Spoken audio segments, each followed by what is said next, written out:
It was a Thursday, I remember, 'cause Thursdays were spaghetti nights. Dad had this rule: every Thursday, without fail, we'd sit down to a plate of spaghetti.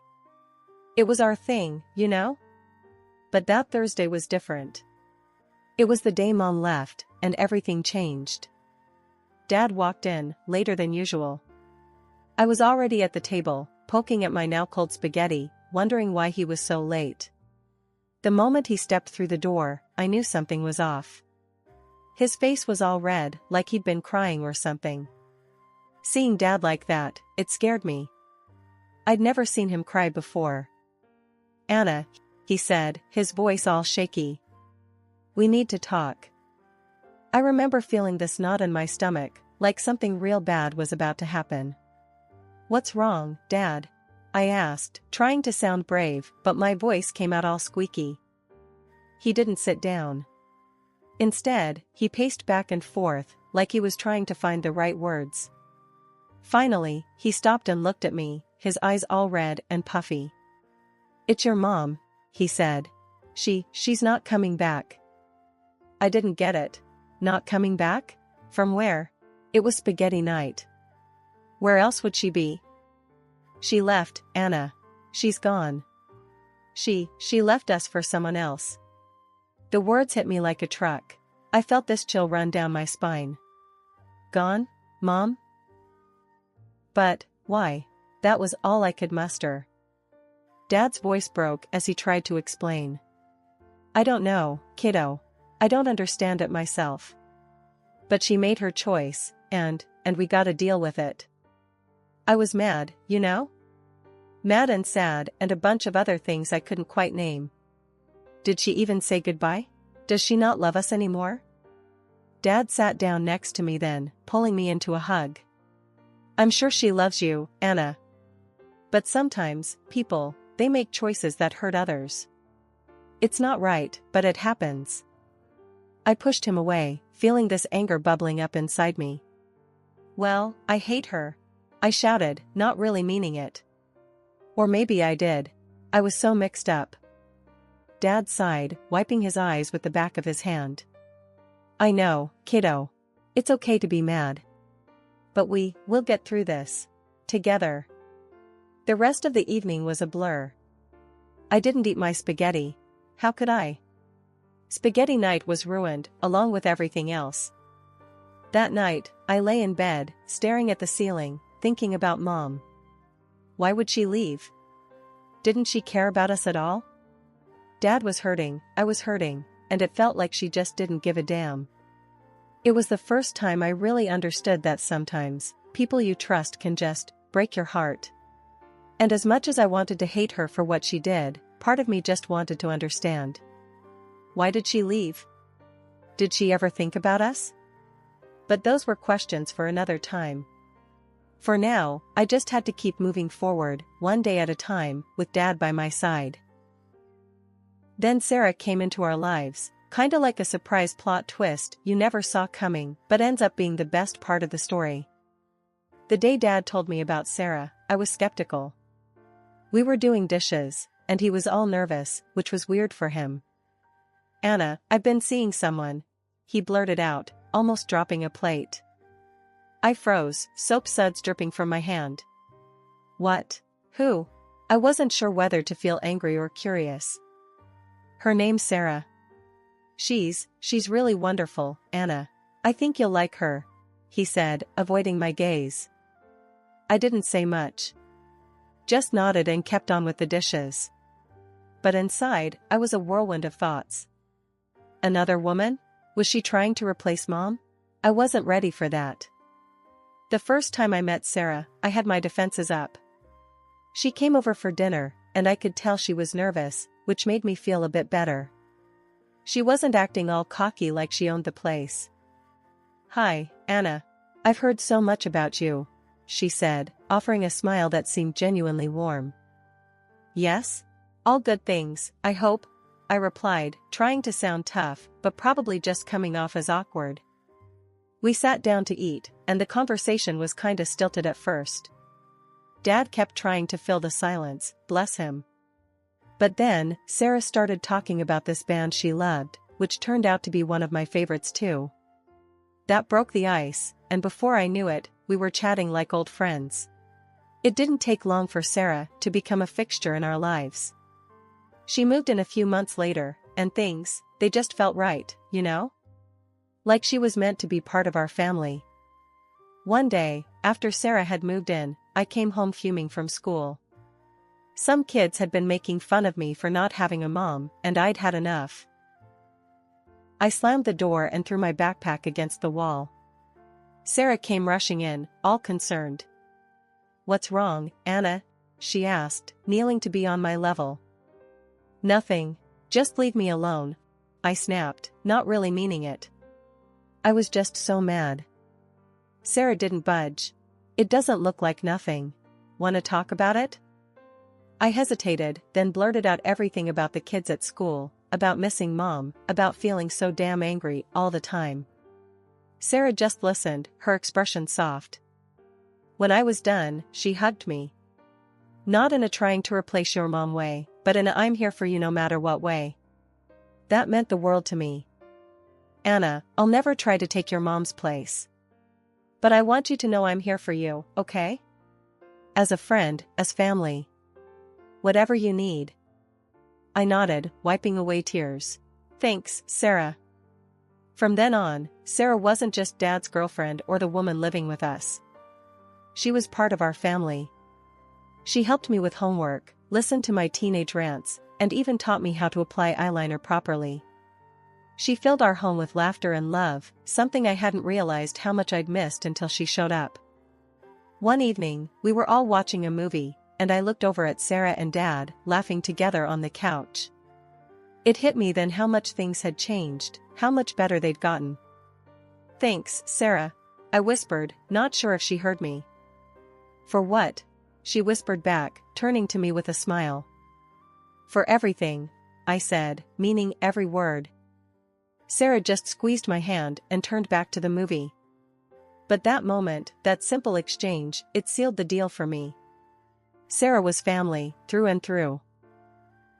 College was a whole new world for me. Moved out, living on campus, studying economics because, well, it seemed like a solid choice. I'd call Dad and Sarah every Sunday, filling them in on the mundane and the exciting alike. They were my rock, my safety net in this whirlwind of new experiences.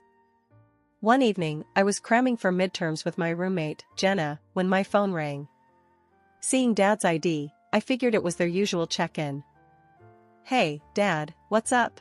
I answered, trying to keep the stress out of my voice. But it wasn't Dad. It was Sarah, and her voice was all wrong. "Anna, you need to come home. It's your dad. He had a heart attack." My world stopped. "What? Is he okay?" "Tell me he's okay, Sarah." She was silent for a moment too long. "He didn't make it, Anna." "I'm so sorry." The phone nearly slipped from my hand. Jenna looked up, her face full of concern as she caught the tail end of the conversation. "Dad's gone," I managed to choke out before everything went blurry.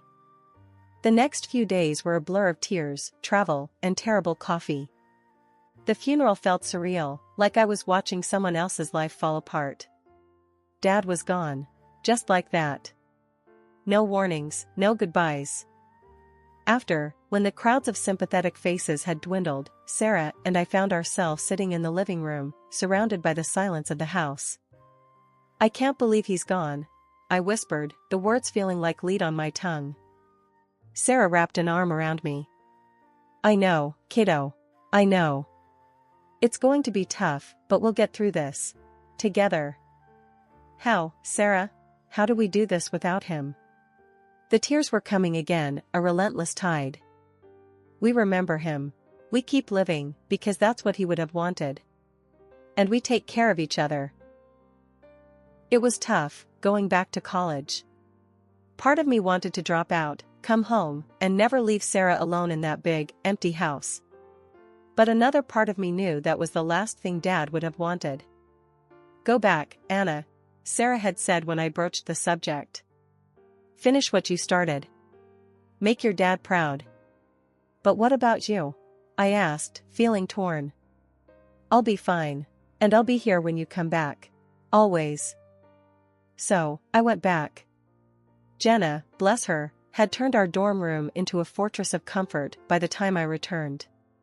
She didn't say much, just hugged me tight and let me be. It was exactly what I needed. Classes were a struggle. My concentration was shot, my motivation at an all-time low. I remember sitting in a lecture, staring blankly at the professor, words washing over me like a foreign language. After class, my professor, Dr. Henderson, pulled me aside. "Anna, is everything all right? Your participation has dropped significantly."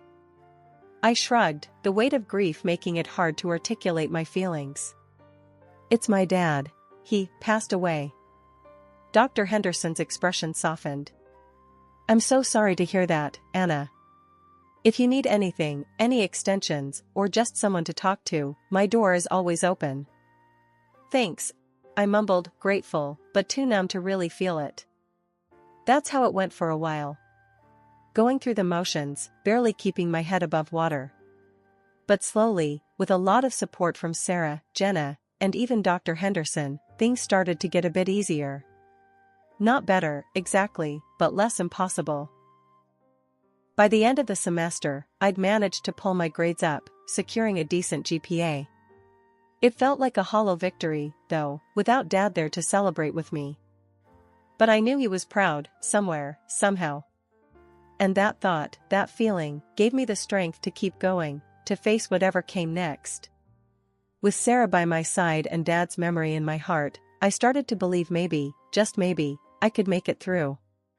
The time flew by, and there I was, 27, living in my own space, neck deep in a career that was actually going somewhere. Bosses liked me, work was steady, and for once, it felt like I had a handle on things. It was one of those rare Saturdays where I had nothing planned but to chill, maybe binge-watch something mindless. That was until the doorbell rang, slicing through my lazy morning like a sharp knife. I wasn't expecting anyone. Figured maybe it was a package I forgot ordering or a neighbor about to start some small talk I wasn't in the mood for. When I swung the door open, though, the last person I expected was standing there. My mom. Except, she looked different. Years and hard living had taken their toll, leaving her looking worn and, frankly, a bit rough around the edges.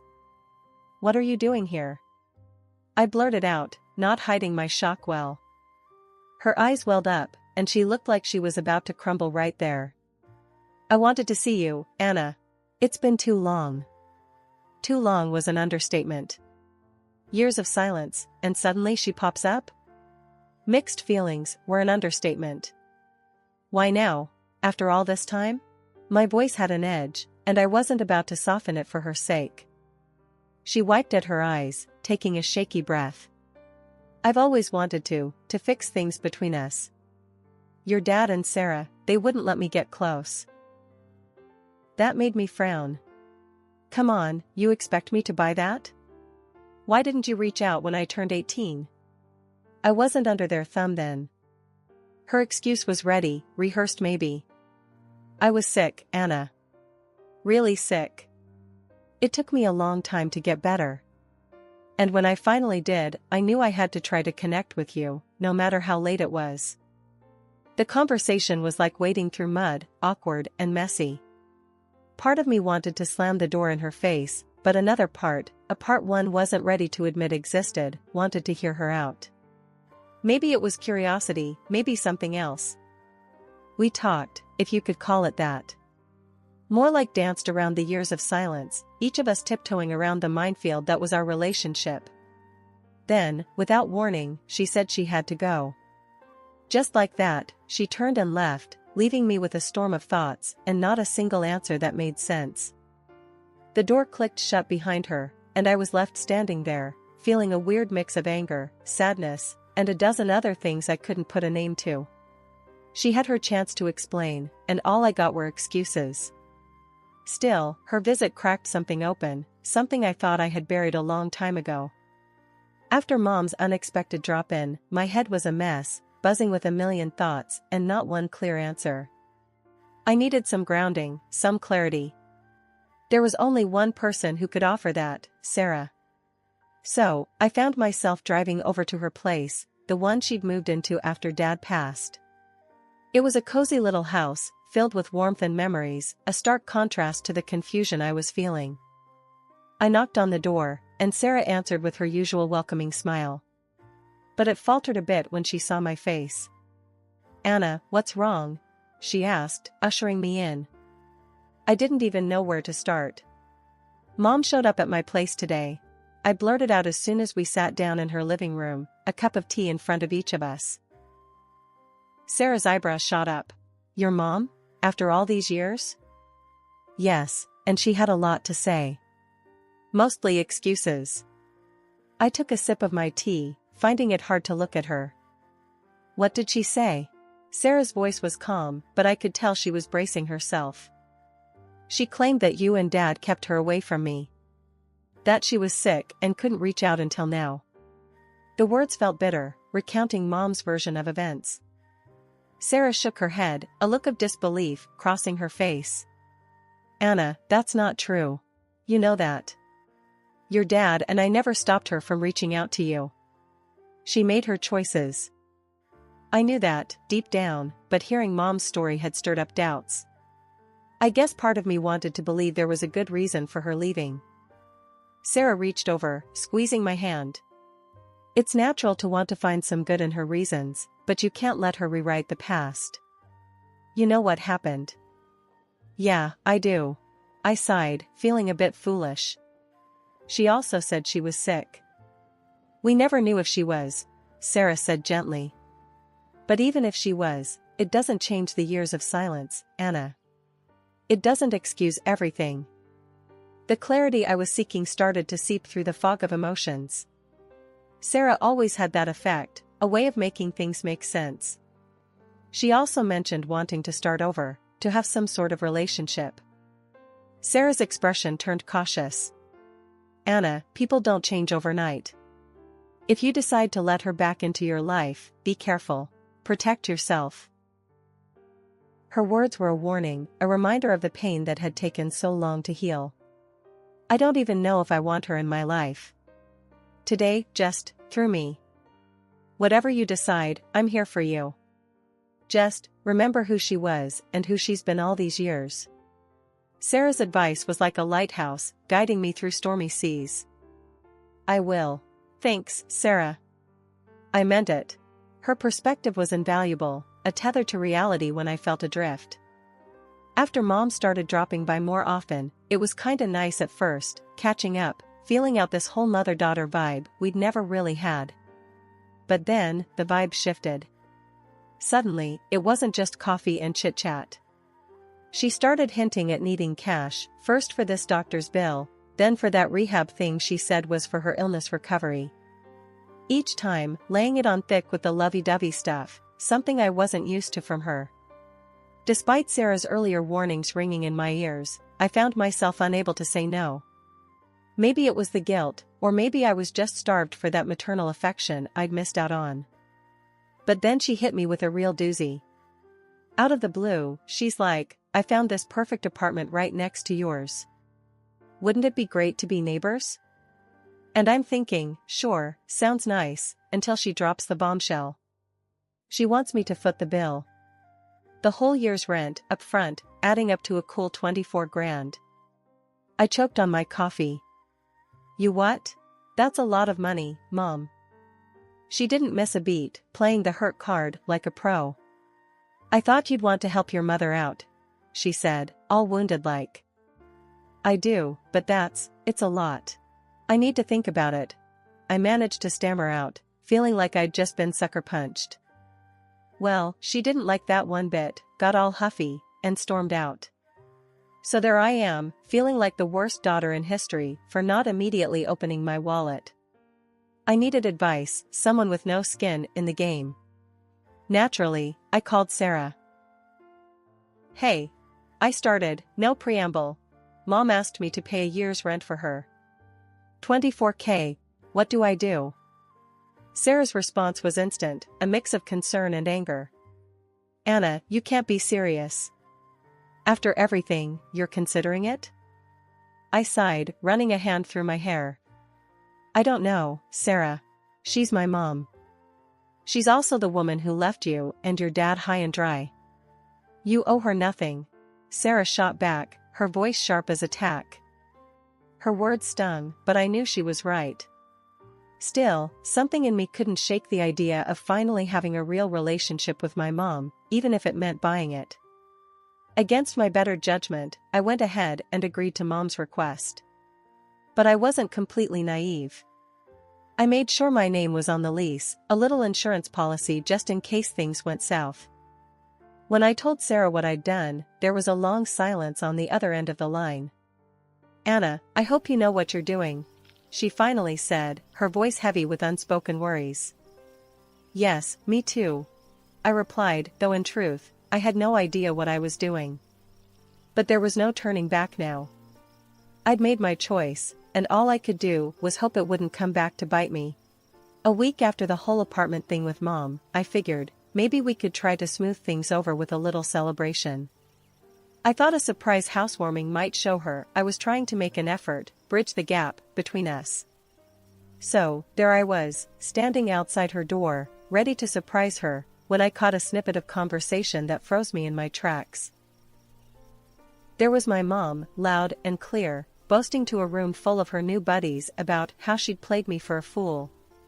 Can you believe it? Got my own daughter to pay for this place for a whole year. She's as stupid as they come, just like her old man was. She cackled. My heart sank. I felt this cold rush of disbelief and then hot anger bubbling up. But I pushed the door open and stepped inside before I could second-guess myself.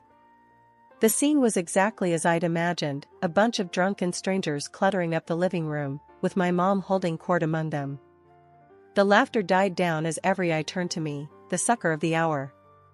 For a moment, Mom looked caught off guard, a flicker of guilt maybe, but it was gone as quick as it came. Then, doubling down, she sneered. Look who decided to show up. Come to see what your generosity bought? Her friend snickered, eyeing me like I was some kind of joke. The anger inside me was boiling over, but I kept my cool. Smiling, I said, actually, I came to tell you something interesting. About the rent for this place. Mom smirked, playing to her audience. Oh yeah? What's that? I pulled out the rental agreement I'd kept, waving it like a flag of victory. See, I only paid for a month. Not a year. You could have heard a pin drop. Mom's face went white, her smirk vanishing as she realized the game was up. Her friends, sensing the shift, started to back away, their laughter turning to murmurs of confusion. I didn't wait for her to recover, to spit out some excuse or plea. I just turned on my heel and walked out, leaving her to her mess, both literal and metaphorical. As I walked away, her outraged screams followed me, but they didn't touch me. Not anymore. I felt lighter somehow, like I'd finally shaken off a weight I'd been carrying without even realizing it. After the whole mess with the apartment and catching Mom in her true colors, I went straight to Sarah's. Needed someone who could make sense of this circus. Before I could even get a word in, Mom shows up out of nowhere, all fire and brimstone, threatening to sue me for every penny I had. Wanted me to support her for life, as if the years of neglect could just be erased with a paycheck. Sarah, she just laughed. Not a happy laugh, but one of those I can't believe this laughs. You're gonna sue? Really? She wasn't even mad, just amazed at the audacity. Mom was on a tear, shouting about rights and money until Sarah, cool as ever, pulled out this stack of papers from a drawer. You mean these rights? She says, waving the documents that spelled out how Mom had ditched her parental duties ages ago. Mom's face when she saw those papers? It was like someone had flipped a switch. From fiery to deflated in a second flat. Fast forward 2 weeks, and word gets around that Mom's been kicked out of the apartment. Apparently, she tried to pull a fast one, refusing to leave, and they had to call the cops to drag her out. She showed up at my place next, pounding on the door, making all sorts of threats and pleas through the wood. But I was done. Completely over it. I yelled back, clear enough so she'd hear. Knock it off, or I'm calling the cops. Guess that got through to her because she took off. Haven't seen hide nor hair of her since. Sitting there, after she'd scampered away, it hit me. I was finally free. Not just from her threats and manipulations, but from the weight of her expectations, her disappointments. For the first time in a long while, I felt like I could breathe easy,